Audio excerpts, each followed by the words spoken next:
إن الحمد لله نحمده ونستعينه ونستغفره ونعوذ بالله من شرور أنفسنا ومن سيئات أعمالنا من يهده الله فلا مضل له ومن يضلل فلا هادي له أشهد أن لا إله إلا الله أشهد أن لا إله إلا الله وحده لا شريك له وأشهد أن محمدا عبده ورسوله يا أيها الذين آمنوا اتقوا الله حق تقاته ولا تموتن إلا وأنتم مسلمون يا أيها الناس اتقوا ربكم الذي خلقكم من نفس واحدة وخلق منها زوجها وبث منهما رجالا كثيرا ونساء واتقوا الله الذي تساءلون به والأرحام إن الله كان عليكم رقيبا يا أيها الذين آمنوا اتقوا الله وقولوا قولا سديدا يصلح لكم أعمالكم ويغفر لكم ذنوبكم ومن يطع الله ورسوله فقد فاز فوزا عظيما أما بعد فإن خير الحديث كتاب الله وخير الهدي هدي محمد صلى الله عليه وآله وسلم وشر الأمور محدثاتها وكل محدثة بدعة وكل بدعة ضلالة وكل ضلالة في النار. أعوذ بالله من الشيطان الرجيم من همزه ونفخه ونفثه. قال الله تبارك وتعالى في القرآن المجيد والفرقان الحميد فاعلم أنه لا إله إلا الله. محترم بھائیوں، قابل احترام ساتھیوں، بزرگوں،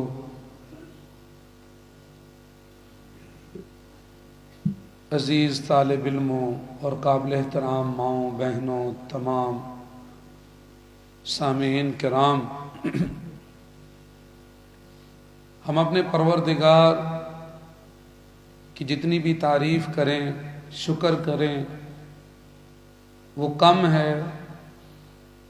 وہ تعریف حمد اور ثنا کی اہل ذات ہے.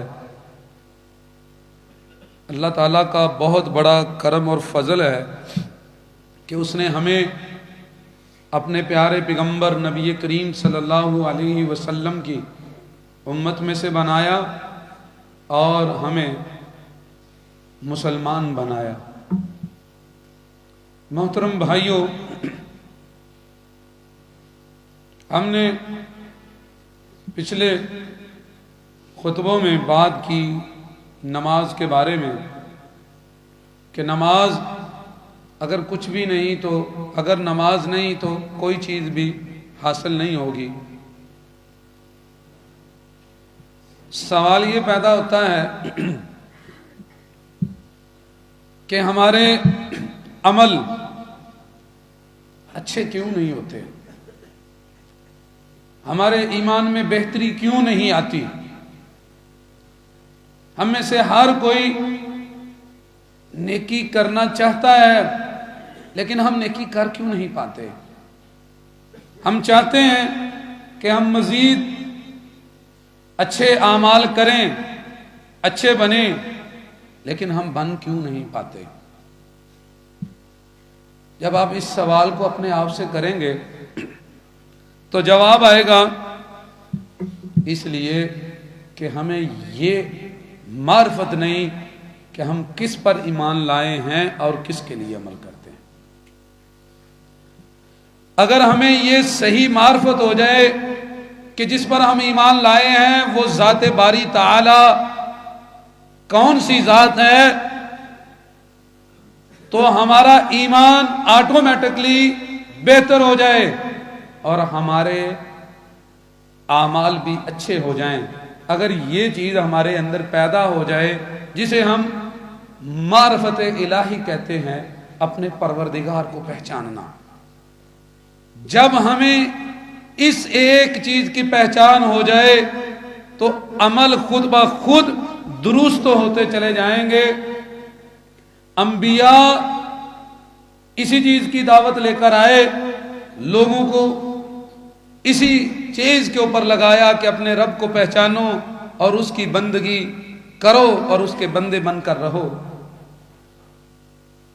نبی کریم صلی اللہ علیہ وسلم جب مبعوث کرتے، کسی امیر کو علاقے کا امیر بنا کے بھیجتے، صحیح بخاری شریف میں حدیث ہے، معاذ رضی اللہ تعالیٰ عنہ کو آپ نے یمن کی طرف بھیجا، تو جب جانے لگے تو نصیحت جو کی تو فرمایا معاذ یاد رکھنا، فَلْيَكُنْ أَوَّلَ مَا تَدْعُوهُمْ إِلَيْهِ عِبَادَةُ اللَّهِ فَإِذَا عَرَفُوا اللَّهَ فَأَخْبِرْهُمْ۔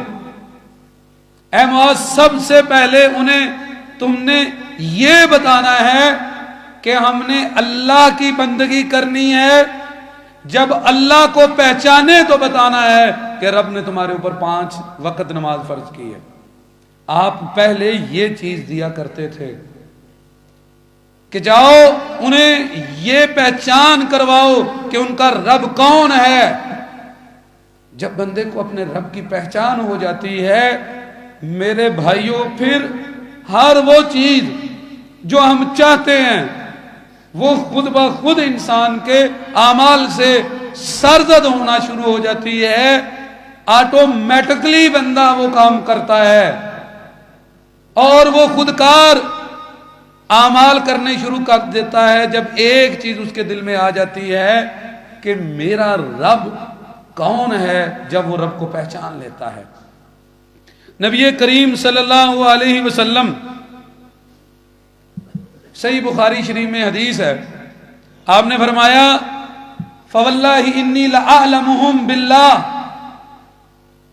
واشدہم لہ خشیۃ، اللہ کی قسم میں سب سے زیادہ اللہ کی معرفت رکھتا ہوں، اللہ کو جانتا ہوں، اسی لیے تقوی بھی اللہ کا مجھ میں زیادہ ہے اور ڈر بھی اللہ کا میرے اندر زیادہ ہے۔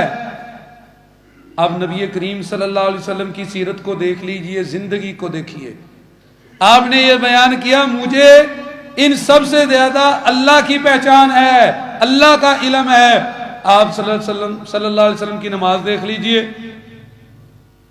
آپ صلی اللہ علیہ وسلم قیام کر رہے ہیں، دیکھ لیجئے پاؤں سوج رہے ہیں، آپ زکوٰۃ دے رہے ہیں، صحابہ رضوان اللہ علیہ مجمعین کو کوئی مثال نظر نہیں آ رہی، آپ اتنا خرچ کر رہے ہیں، وہ کہہ رہے ہیں کہ تیز آندھی اتنی زیادہ گرد نہیں اڑاتی تھی محمد رسول اللہ جتنی تیز خرچ کرتے تھے اللہ کے راستے میں، اور جب کوئی مسئلہ بنتا ذرا آہٹ مدینے میں آ جاتی، ابھی شہر والے اٹھتے، اس سے پہلے محمد رسول اللہ صلی اللہ علیہ وسلم پورے مدینے کا چکر لگا کے ان کے اٹھنے سے پہلے انہیں آ ملتے، فقیر پیچھے رہ جاتے، مسکین، ان کے اندر نبی کریم صلی اللہ علیہ وسلم ہوتے۔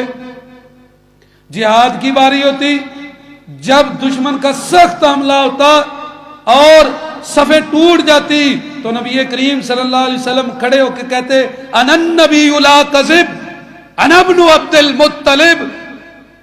یہ کیوں ہوتا تھا؟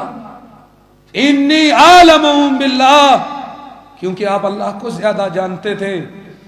جو شخص اللہ کو پہچان جاتا ہے کہ میں جس ذات پر جس ہستی پر ایمان لایا ہوں وہ ہستی اس کی شان یہ ہے، اس کی معرفت تو ایسی ہے، پھر اس کے عمل میں جو اثر ہوتا ہے وہ کسی اور کے عمل میں نہیں ہوتا۔ یہ بنیادی اس سوال کا جواب ہے میرے بھائیوں۔ جتنی معرفت بڑھتی چلی جائے گی اتنا آپ اللہ کے قریب ہوتے چلے جائیں گے۔ اقبال جو ہے وہ تو سب سے کاٹ کر، اس کا ایک اپنا انداز ہے، وہ ایسے بندے کو کلندر سے تشبیہ دیتا ہے اور وہ کہتا ہے کلندر بجز حرف لا الہ کچھ بھی نہیں رکھتا، فقیہ شہر کاروں ہے لغتے ہائے حجاز کا۔ کہتا ہے اگر تمہارے پاس سب سے بڑا خزانہ معرفت الہی ہے اور کچھ نہیں تو تم پھر کلندر ہو۔ اگر آپ اس کو پڑھیں کہ اس کی زبان میں وہ کلندر کیا ہے، اور اس کے علاوہ اگر دنیا میں پڑے ہوئے ہو تو کہتا ہے یہ وہی حجاز کا قارون ہے، چاہے وہ فقیہ شہر ہے، چاہے وہ جتنا بہت بڑا عالم ہے، لیکن اگر اسے اللہ کی معرفت ہے اور اس کے سوا اس کا کوئی مطمع نظر نہیں تو وہ پھر کلندر ہے۔ انبیاء جتنے ہوتے تھے ان کو سب سے زیادہ معرفت ہوتی تھی میرے بھائیوں اللہ رب العالمین کی۔ میں آگے بات لے کر جانا چاہتا ہوں اور ہم ساتھ ساتھ وقتاً فوقتاً یہ بھی ذکر کرنا چاہتا ہوں معرفت آئے گی کیسے، اس کا ایک ایک دو سبب بھی جو ہے وہ ساتھ ساتھ ذکر کرتا رہوں گا۔ نبی کریم صلی اللہ علیہ وسلم کا زمانہ، اس کے بعد آ جائیں، آپ کی تو ساری سیرت اسوہ حسنہ ہے، چیزیں چھپی ہوئی نہیں، چند ایک میں نے آپ کی مثالیں دی ہیں۔ ہر بات میں اللہ نے آپ کو نمونہ بنایا، اور آپ نے جب آپ کھڑے ہوتے ممبر پہ تو سمجھاتے تو کیا کہتے؟ اللہ کا علم مجھے زیادہ ہے، میں تم سے زیادہ اللہ سے ڈرتا ہوں۔ یہ ریزن اور علت بیان کیا کرتے تھے کہ میرے اندر بہتری ہے کیونکہ میں رب کو زیادہ جانتا ہوں۔ آپ صلی اللہ علیہ وسلم کے بعد سب سے زیادہ جو بہترین زمانہ تھا، آپ نے کہا خیر خیر القرون کرنی، بعد میں خیر القرنی، بہترین زمانہ میرا زمانہ ہے۔ تو وہ جو صحابہ رضوان اللہ علیہم اجمعین کا زمانہ تھا، اس میں آپ کو 3 طرح کی صرف دلائل ذکر کرتا ہوں، 3 طرح کے دلائل اور 3 طرح کے نصوص آپ کو سناتا ہوں، آپ ذرا غور کیجئے۔ عام طور پہ ہمیں سب سے بڑا مسئلہ بنتا ہے کہ جب کوئی میں نیکی کی بات سنوں، کوئی آیت اور حدیث، تو فوراً عمل کا جذبہ پیدا ہونا چاہیے۔ اسی طرح ایک بہت بڑی پرابلم ہے ہماری گناہ، کہ گناہ چھوٹتا نہیں، گناہ ختم نہیں ہوتا، پھر بندہ گناہ کر لیتا ہے۔ اور ایسے ہی ایک تیسرا مسئلہ ہے، اگر گناہ کر لیں تو پھر توبہ کی توفیق نہیں ملتی۔ اب یہ تینوں چیزیں کب درست ہوتی ہیں کہ اللہ کا حکم آئے تو بندہ فوراً عمل پہ لگ جائے، اور گناہ کرنے لگے تو اللہ اور اللہ کے حبیب کا فرمان یاد آ جائے، اور اگر کبھی گناہ ہو جائے تو بندہ اپنے آپ کو پیش کر کے حد لگوا لے اور سزا لے لے اور اپنا معاملہ درست کر لے، گناہ کا مداوع کر لے۔ یہ تب ہوتا ہے جب انسان کے اندر اللہ کی معرفت ہوتی ہے۔ آپ غور کیجئے، واللہ صحیح بخاری شریف میں حدیث موجود ہے، ابو موسیٰ اشعری رضی اللہ تعالیٰ عنہ حدیث بیان کر رہے تھے، کہنے لگے ان ابواب الجنتی تحت ظلال السیوف، جنت کے دروازے تلواروں کے سائے تلے ہیں۔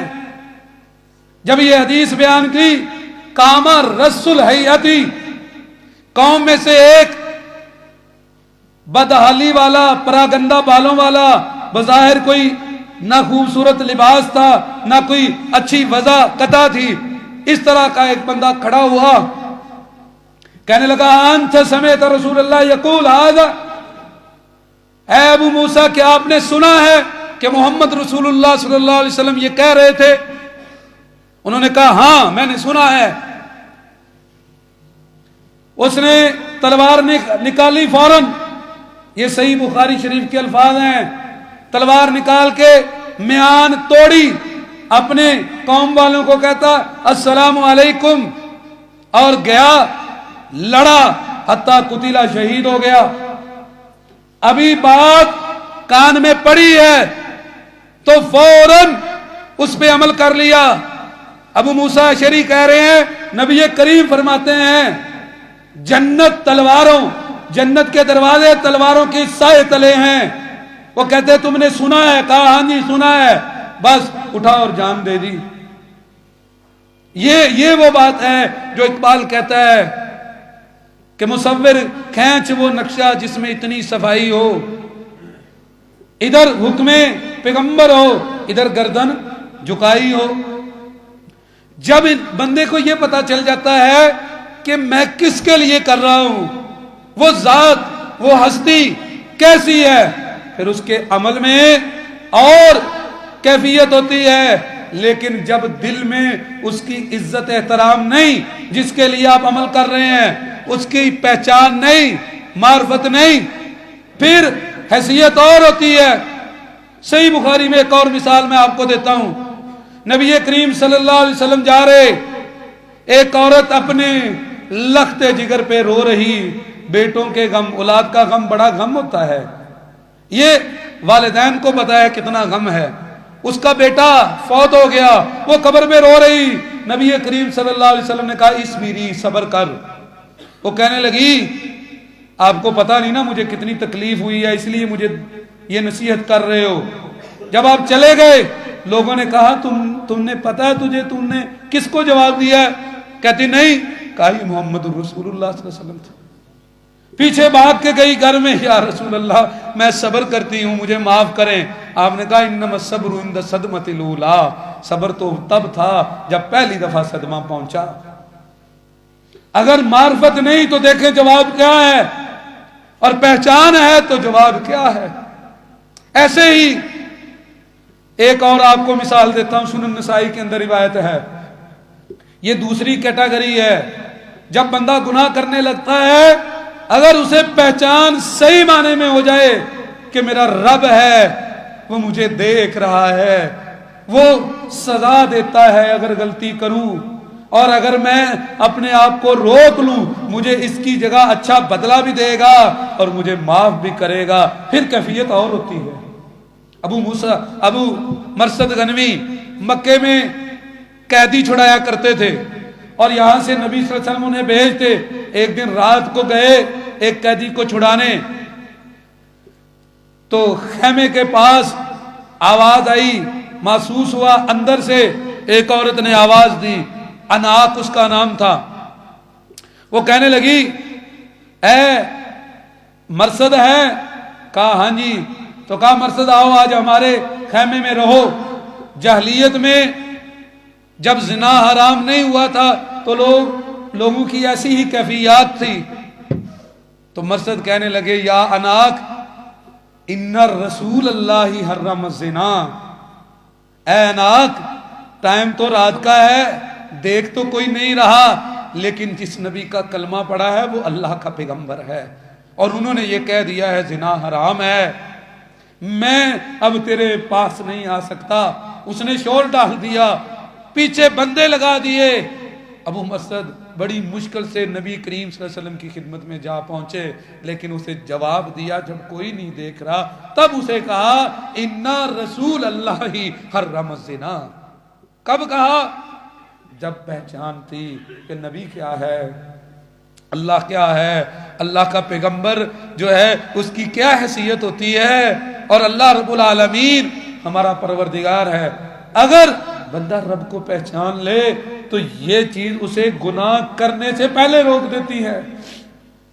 ایک چیز میں نے آپ کو اور ذکر کی، اگر ہم پہچان لیں کہ ہمارا پروردگار کون ہے، ہمیں اس کی پوری معرفت ہو جائے، تو میرے بھائیوں یہ وہ چیز ہے، اگر کبھی غلطی ہو جائے تو پھر بندوں کی کیفیت کیا ہوتی ہے، بندوں کی نہیں عورتوں کی بھی۔ نبی کریم صلی اللہ علیہ وسلم بیٹھے ہوئے ہیں،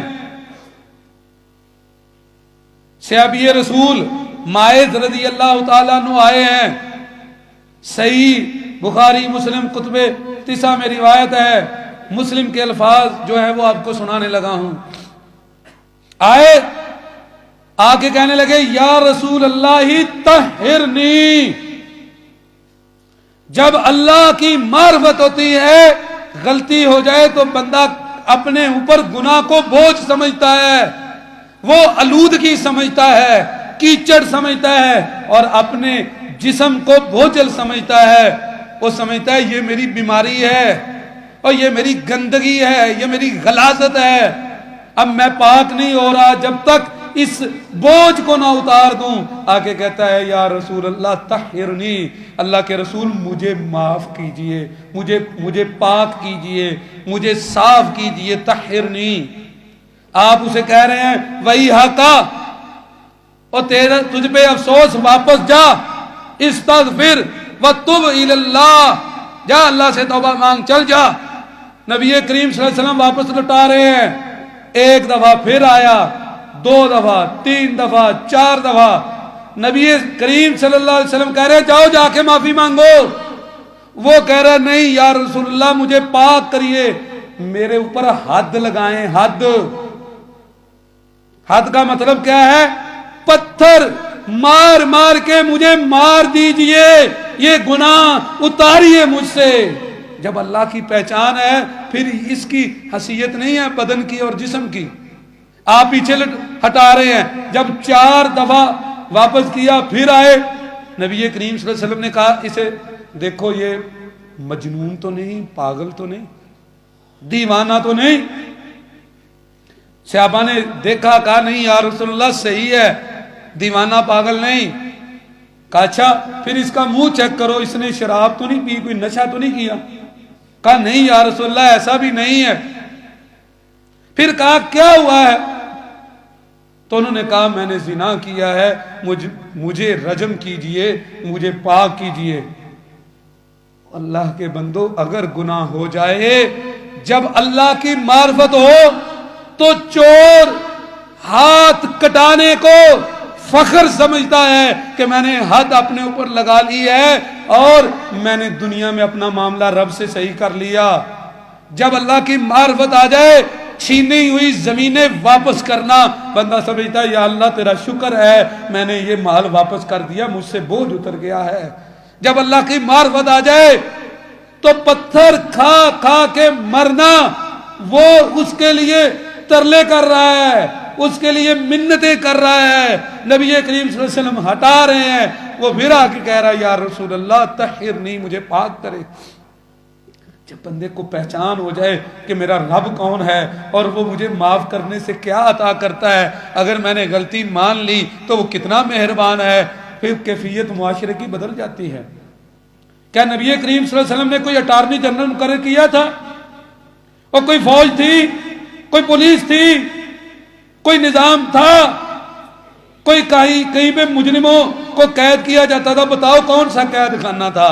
محمد صلی اللہ علیہ وسلم دلوں کے بادشاہ تھے، وہ دلوں پہ راج کرتے تھے، لوگ ان کے ساتھ بندھے ہوئے تھے روحانی طور پہ، آپ ہٹاتے تھے وہ مرنے کے لیے آتے تھے۔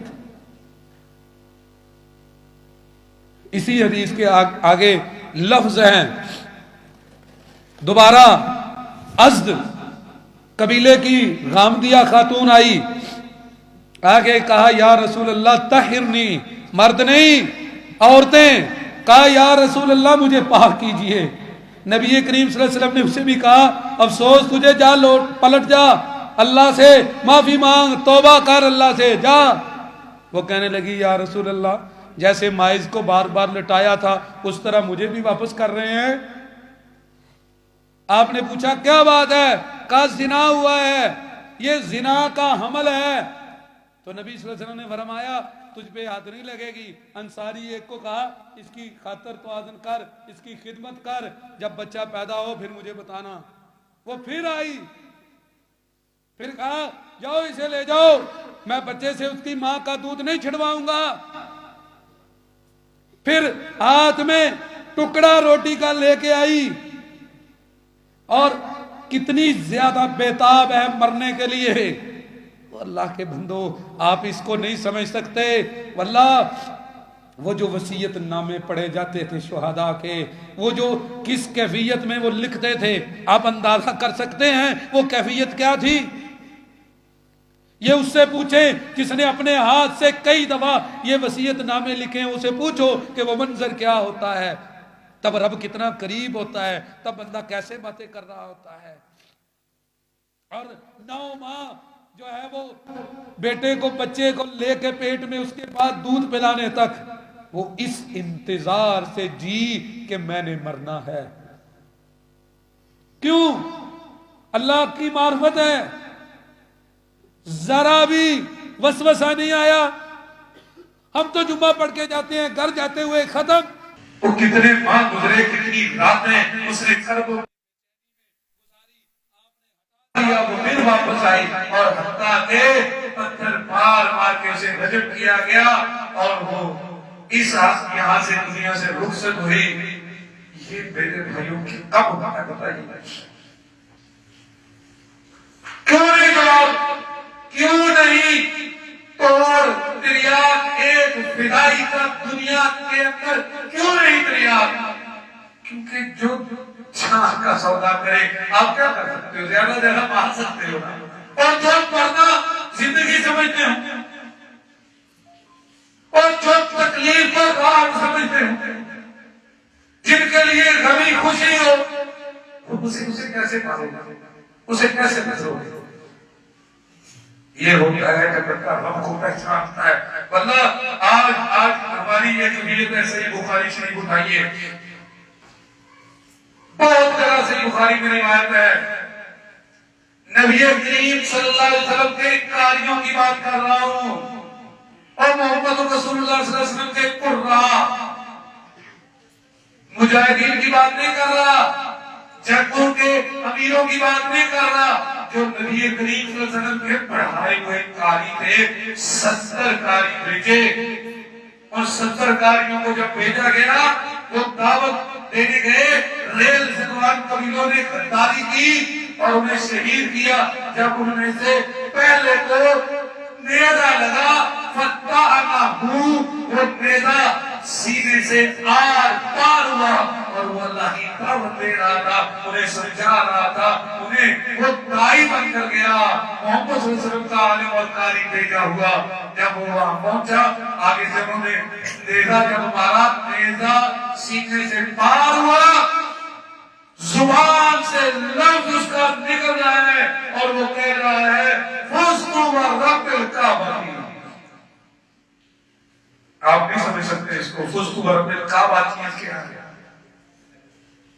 فُزْتُ وَرَبِّ الْكَعْبَةِ،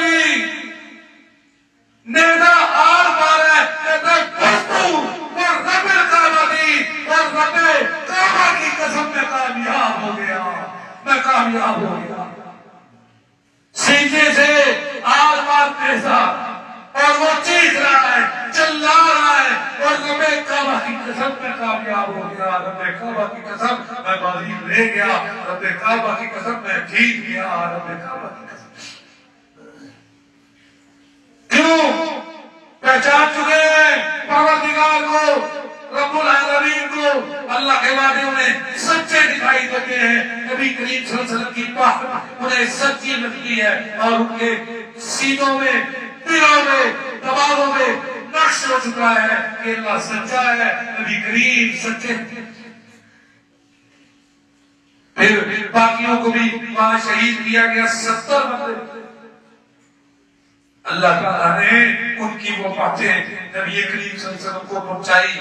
صحابہ کہتے ہیں ہم قرآن میں یہ آیت پڑھتے تھے، ان بلغوا قومنا قد لقین اللہ، قد لقین اللہ، اور یہ وہ کہہ رہے تھے، انہوں نے کہا اللہ ہماری قوم والوں کو بتاؤ، ہم نے اللہ سے ملاقات کی ہے، وہ ہم سے راضی ہے، ہم اس سے راضی۔ صحابہ کہتے ہیں یہ آیت ہم پڑھتے تھے، یہ بات منسوخ۔ میں آپ کے سامنے ابھی صرف 3 طرح کی کیٹیگری کی دلیلیں پیش کی ہیں، 3-4 باتیں صرف کی ہیں۔ ان کی آگے پوری ایک لمبی فہرست ہے کہ نیکی میں تیزی آتی تھی، اس کے سینکڑوں واقعات ہیں، وہ لوگ اللہ کی معرفت کی وجہ سے گناہ سے پہلے رک جاتے تھے. اس کے 10 واقعات ہیں. وہ لوگ آگے بڑھ کر موت کو اپنے لیے زندگی تصور کرتے تھے. اس کے کئی واقعات ہیں. میرے موضوع کا مقصد صرف اتنا تھا میرے بھائیوں بیان کرنے کا. اگر اللہ کی معرفت آئے پھر عمل کچھ اور ہوتا ہے, اور اگر اللہ کی معرفت نہیں تو پھر ایک بات کہتا ہے نہ مومن ہے نہ مومن کی زمین رہا صوفی یہی روشن زمین. نہ مومن ہے نہ مومن کی زمین رہا صوفی یہی روشن زمین. اگر معرفت نہیں تو پھر صوفیت ہے, پھر مومن ایمان نہیں ہے, اور وہ کہتے ہیں خدا سے پھر وہی قلب و نگاہ مانگ, خدا سے پھر وہی قلب و نگاہ مانگ. وہ اللہ سے دعا کرو اللہ تعالیٰ ہمیں وہ ایمان دے. اللہ رب العزت سے دعائیں کیا کرو. میرے بھائیوں, اللہ تعالیٰ کو پہچاننا کیوں ضروری ہے؟ اس کی بڑی وجوہات ہیں, بہت زیادہ. میں نے آپ کو ایک وجہ کی طرف صرف ابھی اشارہ کیا ہے. اگر ہم چاہتے ہیں ہمارا ایمان بہتر ہو, ہمارے اعمال اچھے ہوں, تو ہمیں سب سے پہلے اللہ کو پہچاننا پڑے گا. اور جس کے لیے سجدہ ریز ہوتے ہیں وہ ہستی کون سی ہے. جب آپ کو معرفت آئے گی پھر آپ کے عمل میں حسن آئے گا, ایمان میں حسن آئے گا, پھر بات اور ہوگی, پھر کیفیت اور ہوگی, پھر اللہ اکبر کی طرف درے دیوار گرائے گی. صحیح مسلم شریف میں روایت ہے قیامت سے پہلے جب قسطنطنیہ میں جنگ ہوگی تو امیر لشکر تیر تلوار نہیں چلائے گا, وہ صرف اتنا کہے گا اللہ اکبر, تو ایک شہر کی دیوار گر جائے گی دریا کے اندر, پھر کہے گا اللہ اکبر, دوسری دیوار گر جائے گی, تو کہے گا اللہ اکبر, شہر فتح ہو جائے گا. یہ ساؤنڈ کی پاور ہے. آگے جب کچھ مہینوں بعد آ رہا ہے جہاں پہ رجب کی باتیں ہیں, یہاں پر شگونی کی, وہاں میں آپ کو ساؤنڈ انشاءاللہ ذکر کروں گا. سائنسی اعتبار سے اور دینی اعتبار سے آواز کتنی طاقت رکھتی ہے, آج اس کو سائنس مان چکی ہے. تو جب آپ آواز اچھی لگاتے ہیں تو پھر کیا اثر ہوتا ہے, اور جب آپ برے کلمات کہتے ہیں تو کیا اثر ہوتا ہے, یہ ایک الگ موضوع ہے, انشاءاللہ ہم اس کو بیان کریں گے. تو میرے بھائیوں نے بندہ بھر کو پہچان دیتا ہے تو پھر یہ کیفیت ہوتی ہے. ایک اور وجہ میں آپ کے سامنے ذکر کرتا ہوں, اللہ تعالیٰ کی معرفت کیوں ضروری ہے. مجھے آپ بتائیے ہم کس کی طرف سے, اور ہمیں پیدا کرنے والا کون ہے, ہم کس کدھر سے آئے. میں نے آپ کو ایک خطبے میں ذکر کیا تھا کہ انسان جنت کی مخلوق ہے, اور اللہ نے ہمیں جنت میں رکھا تھا. ہم جنت سے اور رب سے زمین پر آئے اپنی خطاؤں کی وجہ سے. ہم اللہ کی طرف سے ہیں, اور جانا کس کی طرف ہے, کس کی طرف جانا ہے. تو یہ چیز بھی تقاضا کرتی ہے, اور جس کے سامنے کھڑے ہونا ہے, جس کے سامنے تمہیں اکٹھا کیا جانا ہے, اس کی ملاقات لازمی حقیقی ہے, ہو کے رہے گی. اگر خود کرو گے اور ملاقات کے لیے تیاری کرو گے تو یہ ہمارے لیے بہتر ہے, نہ کرو گے تو مجرموں کی طرح پکڑ کے سامنے کھڑا کیا جائے گا. ملاقات تو ضروری ہے, ملاقات تو ضروری ہے. آپ دیکھ لیجئے کہ اس بندے کو کتنی شرمندگی کا سامنا کرنا پڑے گا جب دعوت ہو اور اس کے پاس کوئی تیاری نہ ہو. اللہ تعالیٰ نے فرمایا یاد رکھنا کہ یا ایھا الانسان انک قادر الی ربک قدم فملاقی. اے انسان تو اللہ سے مشقت اور محنت کر کے پہنچ کے تجھے ملنے والا ہے. 30ویں پارے میں کہا یا ایھا الانسان انک قادر الی ربک قدم فملاقی, اور اس کی ملاقات کی تیاری ابھی کرنی ہے. مجھے بتائیے ہم نے رب کا سامنا کرنا ہے, کیا ہمیں پہچان ہے کہ ہمارا رب کون ہے, ہمیں اس کی معرفت ہے, اور رب سے ملاقات ہے, اس نے ملنا بھی سب سے پہلا پتا ہے اس کے بارے میں؟ اس نے تو قرآن میں کہا ہے وَمَنْ كَانَ فِي هَٰذِهِ أَعْمَىٰ فَهُوَ فِي الْآخِرَةِ أَعْمَىٰ وَأَضَلُّ سَبِيلًا۔ جو اس دنیا میں اندھا رہا، نابینا رہا، جو نہ دیکھ پایا، وہ آخرت میں اور بڑا اندھا ہوگا اور وہ بھٹکا ہوا ہوگا اور وہ راہ راست نہ پا سکے گا۔ جو دنیا میں اسے نہ پہچان سکا، جو دنیا میں اس کی راہ پہ نہ چل پڑا، جس نے دنیا میں اپنے رستوں کو بدلا نہ اور اللہ کی معرفت حاصل نہ کی، اس کے دین پہ زندگی بسر نہ کی، فرمایا آج ہم نے بہت زیادہ بھٹکے گا۔ اور یہ بات ذہن میں رکھنا میرے بھائیوں، اللہ نے کہا یہ ایمان ہے وَاعْلَمُوا أَنَّكُمْ مُلَاقُوهُ وَبَشِّرِ الْمُؤْمِنِينَ۔ تم یہ علم رکھو، تم نے اس سے ملنا ہے، اور جس کا اس پر ایمان ہے ان مومنوں کو خوشخبری دے دو کہ اللہ رب العالمین سے ملاقات ہوگی۔ نبی کریم صلی اللہ علیہ وسلم کو اللہ نے کیسے سکھایا قرآن میں، جب کافروں نے باتیں کی کہ یہ آپ کے پاس جو بیٹھے ہوتے ہیں نا یہ اسٹیٹس میں بڑے کمزور ہیں اور ہم بڑے بڑے بادشاہ سردار آپ کے پاس آتے ہیں، فقیروں کو اٹھا دیا کریں۔ نبی کریم صلی اللہ علیہ وسلم کو اللہ نے سکھایا، آپ نے کیا جواب دیا؟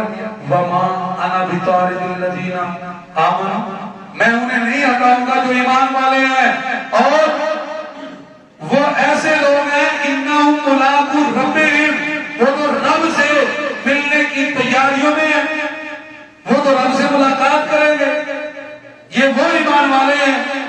لیکن وَلَٰكِنِّي أَرَاكُمْ قَوْمًا تَجْهَلُونَ، میں تمہیں دیکھتا ہوں کہ تم جاہل ہو، تمہاری کوئی تیاری نہیں ہے رب سے ملاقات کی، اور کہتے ہو کہ میں ان کو دور کر دوں، ان کو میں نے نہیں ہٹانا۔ یہ تو وہ مومن ہیں جو رب سے ملاقات کے لیے تیار ہیں۔ اللہ نے قرآن میں جگہ جگہ پہ یہ کہا وَلَتَنَّهُمْ إِلَيْهِ تُحْشَرُونَ، یاد رکھو تمہیں اس کے سامنے اکٹھا کیا جائے گا، اس کے سامنے تمہارا حشر ہوگا۔ اللہ یبدأ الخلق، اللہ تعالیٰ نئے سرے سے مخلوق کو پیدا کرتا ہے، ثم یعیدہ، پھر وہ دوبارہ بھی لٹائے گا، ثم الیہ ترجعون، پھر تمہیں اس کے سامنے کھڑا کیا جائے گا۔ پروردگار نے قرآن میں بار بار یہ جگہ بار بار کہا یہ مضمون لَئِن قُتِلْتُمْ أَوْ مُتُّمْ، تم چاہے قتل ہو جاؤ، چاہے شہید ہو جاؤ، چاہے فوت ہو جاؤ، لا الہ الا اللہ تحشرون، اللہ کے سامنے تم ضرور پیش ہو جائے، اللہ کے سامنے جانا ہی جانا ہے۔ اور اگر ہمیں اس کی معرفت ہی نہیں،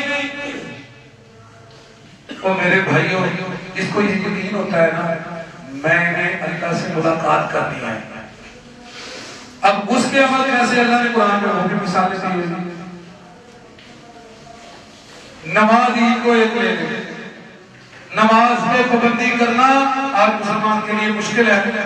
اللہ تعالیٰ نے فرمایا مستعینوا بالصبر والصلاۃ وَإِنَّهَا لَكَبِیرَةٌ إِلَّا عَلَى الَّذِینَ إِلَّا عَلَى الْخَاشِعِینَ، یہ بہت اللہ تعالیٰ نے کہا نماز اور صبر کے ذریعے مجھ سے مدد مانگتے رہو، اور کہا یہ بہت بڑی بات ہے کہ نماز کا پابند رہنا، صبر سے جو ہے وہ عمل کرتے رہنا، لیکن کہا یہ صرف ان کے اوپر آسان ہے جو ڈرنے والے ہیں۔ پھر ان کی صرف اگلی آیت میں بیان کی الذین یظنون، ان کو پورا یقین ہے انہم ملاقو ربہم، کہ وہ اپنے رب سے ملاقات کریں گے۔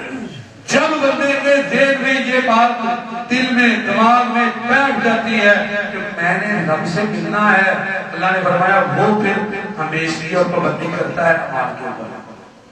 الذین یظنون انہم ملاقو ربہم، وہ اپنے رب سے ملنے والے ہیں، وَأَنَّهُمْ إِلَیہِ رَاجِعُونَ، ان کا ایمان ہے کہ ہم نے رب کی طرف لوٹ کے جانا ہے۔ اللہ تعالیٰ نے ایک واقعہ ذکر کیا طالوت اور جالوت کا، تو اس جنگ کے اندر طالوت کے بھی اتنے ساتھی تھے، ساتھ پکے سچے سچے کھڑے ایمان والے جتنے بدر میں محمد رسول اللہ صلی اللہ علیہ وسلم کے ساتھ تھے، وہ 313 کے لگ بھگ افراد، جالوت کا بڑا لشکر۔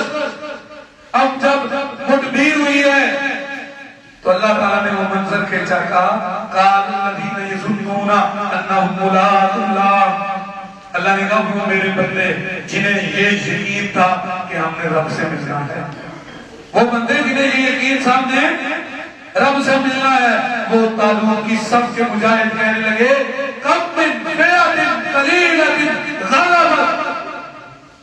اب لوگ افواہیں پھیلا رہے ہیں، جالوت کی بڑی فوج ہے، وہ بڑی سپر پاور ہے، وہ بڑے جو ہے نا وہ خطرناک ہے، وہ بستیوں کو الٹا کے رکھ دیتے ہیں، تہس نہس کر دیتے ہیں۔ اور وہ ایمان والے انہیں کہہ رہے ہیں انہیں رب سے یقین تھا، رب پہ امیدیں تھی کہ رب سے ہماری ملاقات ہونی ہے۔ وہ کہہ رہے ہیں کم من فئۃ قلیلۃ غلبت علی فئۃ کثیرہ۔ وہ کیا بات کر رہے ہو، یہ تو تاریخ ازل سے ہے کہ اللہ کی ایمان والی چھوٹی چھوٹی ٹکڑیاں ہمیشہ غالب آ گئی ان کے اوپر جن میں ایمان نہیں تھا۔ اللہ نے ان کے وسط میں یہ ذکر کیا ہے، ایسے جملے کہنے والے وہ ہوتے ہیں جنہیں رب کی ملاقات کی امید ہوتی ہے۔ آپ ایسے لوگوں کو آپ نے نہیں دیکھا، یہ چند گھنٹوں ایک 10 سال 7-8 سال پہلے کی باتیں ہیں، کیا آپ لوگوں سے ملاقات نہیں کرتے تھے؟ وہ آپ سے باتیں کر رہے ہوتے تھے بھائی آپ کو انشاءاللہ اللہ کی جنتوں میں ملیں گے، کیا آپ نے ملاقاتیں نہیں کی؟ وہ کیسے گفتگو کرتے تھے؟ بندہ حیران ہوتا ہے کہ اتنا یقین ہے یہ۔ وہ کہہ رہے تھے انشاءاللہ اب ہم نے روزے رکھے ہیں افطاری اللہ کی جنت میں کریں گے۔ یقین تھا کہ رب سے ملاقات ہے۔ اور جب یہ اس بندے کو یہ بات سمجھ آتی ہے جسے اس کی معرفت ہے، جو پہچانتا ہے اقبال تو کہتا ہے اے لا الہ کے وارث باقی نہیں ہے تجھ میں، اے لا الہ کے وارث باقی نہیں ہے تجھ میں، گفتار دل برانہ کردار قاہرانہ۔ وہ کہتا ہوں تیرے اندر وہ باقی نہیں، تیری نگاہ سے دل سینوں میں کانپتے تھے، تیری نگاہ سے دل سینوں میں کانپتے تھے، کھویا گیا ہے تیرا جذب قلم کرانا، تیرے اندر وہ ہے ہی نہیں، اب کیا کرنا۔ جب بندہ رب سے ملاقات کی امید رکھتا ہے نا، وہ میرے بھائیوں اللہ تعالیٰ نے یہ ساری کائنات جو پیدا کی، آپ قرآن کا مطالعہ کیجیے، کہا اللہ الذی خلق سبع سماوات ومن الارض مثلہن یتنزل الامر بینہن۔ اللہ نے زمین آسمان بنائی، یہ زمین آسمان کا سلسلہ بنایا، یہ ساری کائنات میں اپنے آدر چلائے، یہ کائنات یہ خلق کا سلسلہ آگے رزق کیا ہے، وجہ کیا ہے، لِتَعْلَمُوا أَنَّ اللَّهَ عَلَىٰ كُلِّ شَيْءٍ قَدِيرٌ وَأَنَّ اللَّهَ قَدْ أَحَاطَ بِكُلِّ شَيْءٍ عِلْمًا۔ وہ کہتا میں تو تمہیں دکھانے کے لیے، میں نے تمہیں سمجھانے کے لیے کہ میں ہر چیز پہ قادر ہوں، کیونکہ اے آدم تجھے جب میں نے پیدا کیا تجھے جنت دی، تجھے کہا درخت نہیں کھانا، تجھے قدر نہیں دی، اب جب میں نے تجھے سب کچھ دکھا دیا ہے کہ شاید تو غور کرے کہ میں رب قدیر ہوں۔ اور وہ تو خلق کے وصف کے ساتھ ازل سے لے کے ابد تک متصف ہے، چاہے وہ کائنات بنائے یا نہ بنائے، اس کے سارے اوصاف ابدی ہیں۔ اس نے اپنی کوالٹی دکھانے کے لیے یہ نہیں کہ اس نے کائنات کی تخلیق کی تو وہ خالق بنا، اور وہ ازل سے خالق ہے، وہ تو تمہارے لیے دلیلیں فراہم کرتا ہے، تمہارے جسم میں، زمین آسمان میں، سورج چاند میں، ستاروں میں، کہ تم دیکھو اور غور کرو۔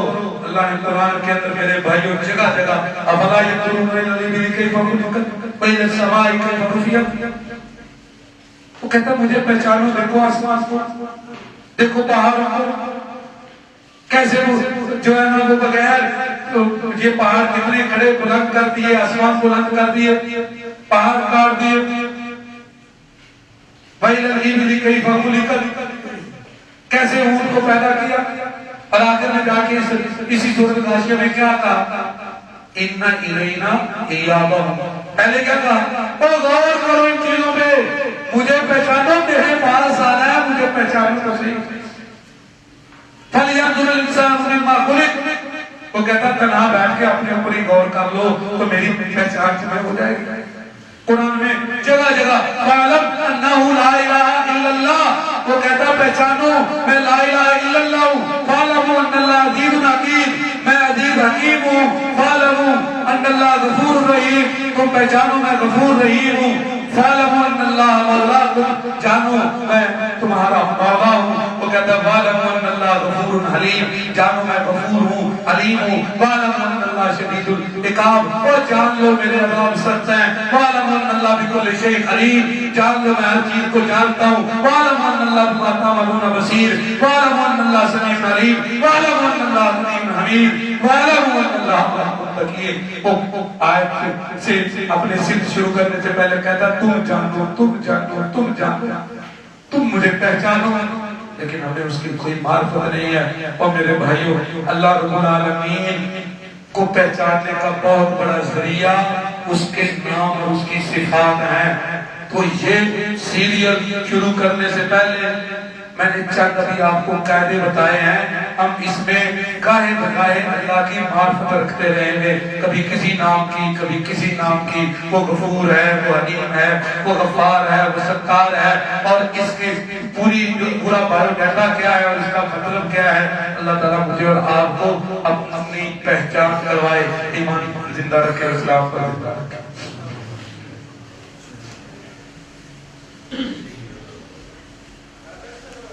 ان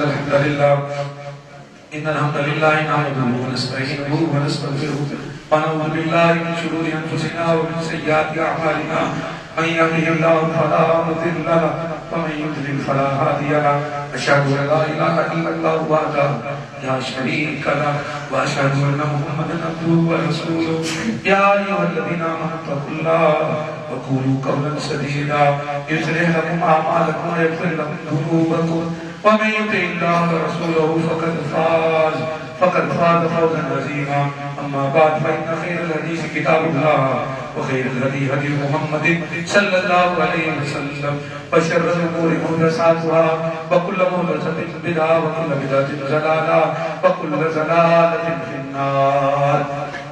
محترم بھائیو، اللہ تعالیٰ کی معرفت حاصل کرنے کے لیے سب سے بڑا ذریعہ وہ اس کے اسماء الحسنی ہیں، اس کے نام ہیں، اس کی صفتیں ہیں جو اس نے مقدس کتابوں میں اتاری ہیں۔ اور ہمارے پاس سب سے اتھینٹک مضبوط کتاب یہ قرآن پاک ہے۔ اس کے اندر حدیث کے اندر اس کے صفاتی نام آئے ہیں۔ اگر ہم اللہ کو پہچاننا چاہتے ہیں تو یہ میری نظر میں سب سے قیمتی ذریعہ ہے۔ آپ اس کے نام کے اوپر غور کریں۔ اور میرے بھائیوں، ابھی تو میں نے بات چند ایک مقصد بیان کی ہے، پہچان کے فائدے کیا ہے، تو ٹائم پورا ہو گیا ہے۔ اس کی جب آپ کے سامنے تھیوری رکھی جائے گی تو آپ کو پھر آپ کو اس گریوٹی میں بیٹھنا آپ کے لیے جو ہے نا وہ ممکن نہیں ہوگا۔ آپ کو پتا چلے گا کہ آپ جو ہے نا وہ کیسے سکل سے باہر جا رہے ہیں جب پروردگار کی پوری پہچان آپ کرو گے، اس کا ایک ایک نام اس میں کتنی گہرائی ہے۔ تو اس کو ساتھ ساتھ وقتاً ہم انشاءاللہ شروع کریں گے۔ تو میں نے آج آپ کو بتایا ہے عمل میں بہتری چاہتے ہو تو اللہ کو پہچاننا، اور اللہ کو پہچاننے کا سب سے بڑا ذریعہ اللہ تعالیٰ کے اسماء الحسنی ہے۔ ان کے اوپر آپ نے تنہائی پہ بیٹھ کر غور کرنا ہے۔ پیٹرن اور طریقہ انشاءاللہ میں آپ کو بتاتا جاؤں گا۔ جب آپ اللہ کے قریب ہو جائیں گے میرا مقصد پورا ہونا ہے، بس اتنا ہی مقصد ہے۔ یہی اللہ تعالیٰ نے ہمیں پیدا کر کے مقصد ذکر کیا کہ تم اس کے بندے بن جاؤ اور اپنی ذمہ داری اسے پہچانو اور بندگی کرو، اور اسی کی آگے دعوت ہو، اسی کے لیے نبیوں کو بھیجا۔ یہ بہت بڑی معرفت ہے، اس لیے نبی صلی اللہ علیہ وسلم کو بھیجتے تو کہتے ہیں انہیں پہلے رب کی پہچان کروا، جب رب کو پہچانیں گے تو پھر ان کی نماز بہتر ہوگی۔ تو انشاءاللہ العزیز ہم آگے ایک دو خطبے میں اس کے بارے میں کچھ قاعدے ذکر کریں گے۔ اللہ تعالیٰ مجھے اور آپ کو سمجھ کے مجھ کی توفیق عطا فرمائے، اسلام پر زندہ رکھے، ایمان پر زندہ رکھے۔ جب موت دے تمہارا رب ہم سے مسکرائے راضی ہو۔ ہم بھی موت کو یہ سمجھیں کہ یہ وصال کا وقت ہے، یہ ہم کے پاس جانے کا وقت ہے، اور فرشتے بھی آگے کہیں اہلا و سہلا و مرحبا۔ تو ایسی طبیعت میں اس دنیا سے رخصت ہوئیں اور اپنے رب کے پاس جا ملیں۔ اللہ تعالیٰ قائم رکھے، زندہ رکھے۔ جب ایمان پہ جب موت دے تو وہ محبوب شہادت والی ایمان موت دے کے اپنی جنت کا وارث بنائے. آمین. وآخر دعوانا الحمدللہ رب العالمین.